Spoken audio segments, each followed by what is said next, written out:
یہاں پہ ایک بہت بڑا عقیدے کا مسئلہ بھی ہے، اور ہمارا، اگر آپ ان معنوں میں کہہ لیں کہ صوفیوں کا اور ہمارا اس بارے میں بہت بڑا اختلاف موجود ہے، اور یہ عقیدے کا ایک مسئلہ ہے۔ اللہ تعالیٰ نے شہید کے بارے میں کہا اس کو مردہ نہیں کہنا، اس کو مردہ گمان نہیں کرنا، لیکن کیا اس کو مردہ نہ کہنے سے یا مردہ گمان نہ کرنے سے مراد یہ ہے کہ وہ زندہ اسی دنیا میں ہے؟ کیا اس کی زندگی کے احکامات اسی دنیا کے مطابق لگیں گے؟ یہ وہ کج فہمی ہے، یہ وہ کم عقلی ہے جس کی وجہ سے امت کے اندر عقیدے کا بہت بڑا بگاڑ پیدا کر دیا گیا، صوفیوں نے پیدا کیا۔ میرے بھائیوں، شہید اللہ کے ہاں زندہ ہے، اللہ کے ہاں رزق بھی لے رہا ہے، اور ہر بندہ جو مر جاتا ہے وہ حیات برزخی میں چلا جاتا ہے۔ اس میں اختلاف تو ہے نہیں تھا، اختلاف جان بوجھ کے ڈالا گیا۔ ہم میں سے بھی جتنے بھی اہل حدیث ہیں سب حیات برزخی کے قائل ہیں۔ موت کے بعد ایک زندگی ہے جس کو حیات برزخی کہا جاتا ہے، وہ اس زندگی سے مختلف ہے، اس کی تفصیلات بھی قرآن و سنت میں موجود ہیں، لیکن یہ گمان کر لینا حیات برزخی کو یا شہید کی حیات کو گمان اور قیاس کرنا، اس دنیا کے اندر بھی زندہ ہیں اور دنیا کے اندر بھی آتے جاتے ہیں، اور جمعرات کو جناب روحیں آتی ہیں، جمعرات کو جو فوت ہو جاتے ہیں وہ گھر میں آتے ہیں، تشریف لاتے ہیں، اس رات کو صدقہ کرنا چاہیے، وہ گھر کا چکر لگا کے جاتے ہیں۔ یہ باتیں کہاں سے آئی ہیں؟ یہ نہ قرآن سے ثابت ہیں نہ سنت سے ثابت ہیں، بلکہ قرآن و سنت کے مخالف ہیں۔ کیوں؟ اپنی طرف سے نہیں کہہ رہا۔ سورہ یاسین کے اندر بھی اللہ تعالیٰ نے بھی عقیدے کے مسائل کو مخفی نہیں رکھا، پوشیدہ نہیں رکھا۔ یہ شریعت روشن ہے، یہ شریعت واضح ہے، اس میں ابہام نہیں ہے۔ ابہام ڈھونڈ ڈھونڈ کے کوئی ڈالے تو ڈالے۔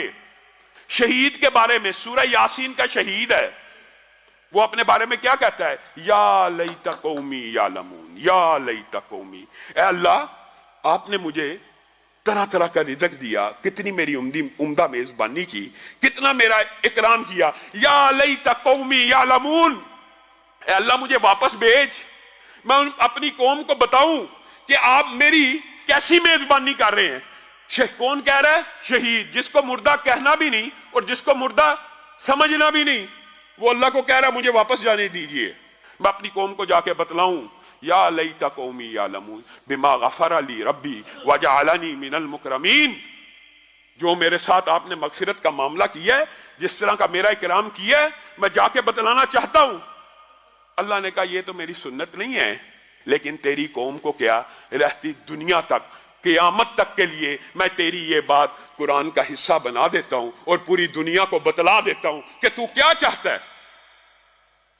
اگر شہید نے بھی، عام میت کی بات نہیں ہو رہی، ہمارے ہاں تو عام میتیں بھی جمعرات کو آتی ہیں، ان کی روحیں بھی آتی ہیں، یہاں پہ شہید واپس دنیا میں جانے کا اللہ سے مطالبہ کر رہا ہے، اللہ اجازت نہیں دے رہا۔ میرے بھائیوں، یہ آپ کو کس نے بگالتا دیا کہ مردے آتے ہیں، اولیاء آتے ہیں، شہید آتے جاتے ہیں؟ یہ سسٹم بنا ہوا جو دنیا سے چلا گیا، یہ اللہ کی سنت ہے۔ معجزے کے طور کے اوپر معراج کی رات میں ایک مرتبہ تو انبیاء کو مسجد اقصی پہ اتارا گیا معجزے کے طور پر، لیکن اس کے علاوہ معمول نہیں ہے کہ کوئی دنیا سے چلا جائے تو اس کو بار بار زمین پہ لایا جائے۔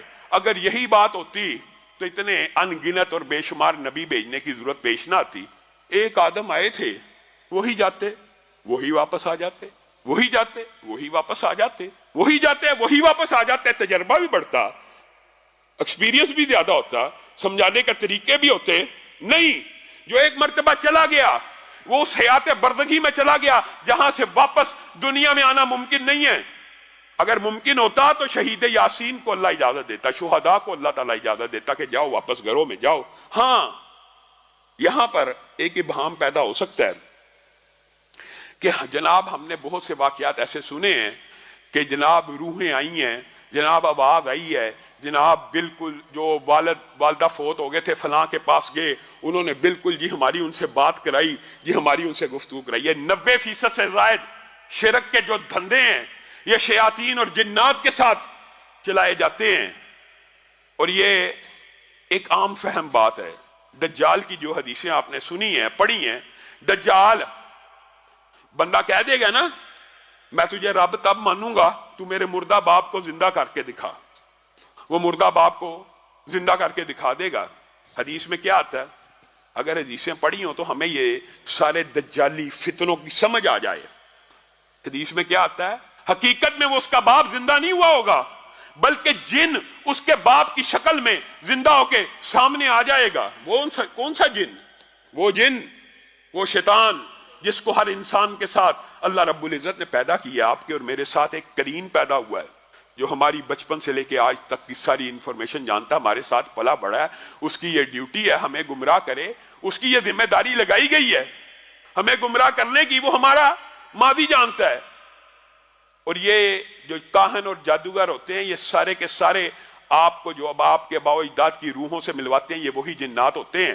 اور آپ جب ان سے کوئی بات پوچھ لیتے ہیں وہ جن آپ کے باپ کی ہر بات سے واقف ہے اور وہ آپ کو کوئی ایسا ہنٹ دے دیتا آپ کہتے ہیں یقیناً یہ میرے ہی باپ کی روح سے میری بات ہوئی. معاذ اللہ، یہ کاہن نے تیرے ساتھ دھوکہ کیا. اور اسی لیے رسول اللہ صلی اللہ علیہ وسلم نے کہا تھا کاہن، آپ کو پتا نا کاہن درست بات بھی بتا سکتا ہے جن سے انفارمیشن لے کے درست بات بتا سکتا ہے، حتیٰ کہ آپ حیران رہ جائیں گے. صحیح حدیث کے الفاظ ہیں رسول اللہ صلی اللہ علیہ وسلم کا. آپ کو پتا کائنات میں ایک ایسی شخصیت ہے صرف واحد نبی کریم آدم بھی نہیں، کوئی رسول اور پیغمبر بھی نہیں، صرف نبی کریم صلی اللہ علیہ وسلم واحد ہیں جن کے قرین نے کلمہ پڑھ کے اسلام کو قبول کر لیا تھا. واحد ہیں کہ جن کے ساتھ جو شیطان پیدا ہوا تھا گمراہ کرنے کے لیے وہ بھی رسول اللہ صلی اللہ علیہ وسلم کی اخلاق، عادات اور عبادات سے متاثر ہو کے اسلام کو قبول کر لیتا ہے. واحد ہے، واحد.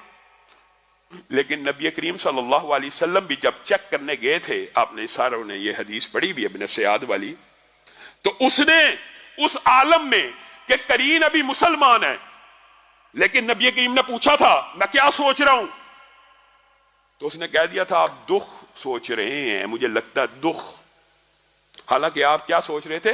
سورہ دخان، سورہ دخان سوچ رہے تھے. گویا وہ بعض چیزوں کو اچک لیا اس نے بھی، پورا پہنچ نہ سکا لیکن دھوئیں تک پہنچ گیا کہ آپ کوئی ایسی بات سوچتے ہیں.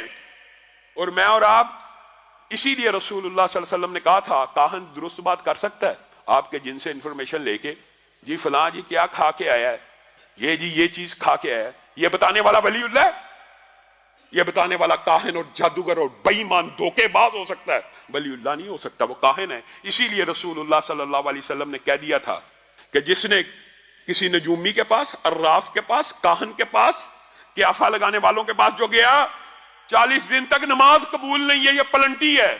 اور جس نے اس کی بات کی تصدیق کی، حالانکہ سچ بول سکتا ہے، جس نے اس کی بات کی تصدیق کی اس نے میں محمد صلی اللہ علیہ وسلم کے اوپر اترنے والی وحی کا انکار کر دیا. بتائیے کوئی سلسلہ رسول اللہ صلی اللہ علیہ وسلم نے چھوڑا دجال سے بچنے کے لیے؟ آج ہم چھوٹے چھوٹے دجالوں اور کاہنوں کے اوپر ایمان لے کے جو بے ایمان ہیں، نماز کا جن کو خیال نہیں ہے، شریعت کا جن کو پاس نہیں ہے. میرے بھائیو یہ کیسا عقیدہ ہے، یہ کیسا فلسفہ ہے؟ جو بندہ تمہیں کہہ رہا ہے میں ولی اللہ ہوں اور میں تمہیں اللہ سے ملانا چاہتا ہوں، خود وہ بندہ 6 مہینے سے نہایا نہیں ہے، 6 مہینے سے اس نے نماز نہیں پڑھی، وہ آپ کو اللہ سے ملانا چاہتا ہے کہ شیطان سے ملانا چاہتا ہے. اور یہ اللہ معاف کرے، یہ بات کہتے ہوئے بھی شرم آتی ہے، جی یہ بڑے پہنچے ہوئے ہیں. کہاں پہنچے ہوئے ہیں جی؟ ان کے اوپر تو نمازیں بھی معاف ہو گئی ہیں.